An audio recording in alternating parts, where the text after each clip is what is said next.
Hello दोस्तों, मेरा नाम केशव है। मैं मशीन शॉप से, ये हमारी CNC मशीन है। इस कवर को खोलने के लिए इसकी एक की होती है।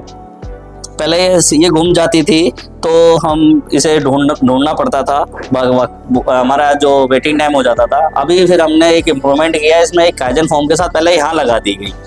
अभी क्या होता है, कई बार यहाँ से आने जाने में या कुछ ये गिर जाती है, फिर उठाओ, फिर एक्स्ट्रा मोशन हो जाता है हमारा। इसके लिए मैंने एक इम्प्रूवमेंट किया है जो मैं आपको अपनी नेक्स्ट वीडियो में दिखाता हूँ। अब मैंने इसमें एक इम्प्रूवमेंट किया है, ये 3D प्रिंटर की सहायता से मैंने एक कवर बना दिया है और उसमें कीमैन सेट कर दिया है। अब इसे मैं ऐसे आराम से ओपन कर सकता हूँ। इसके लिए ये इसमें फिक्स रहता है, जो मेरा वेटिंग टाइम और या गिरने के बाद जो एक्स्ट्रा मोशन हो जाता था वो नहीं हो रहा है। Thank you.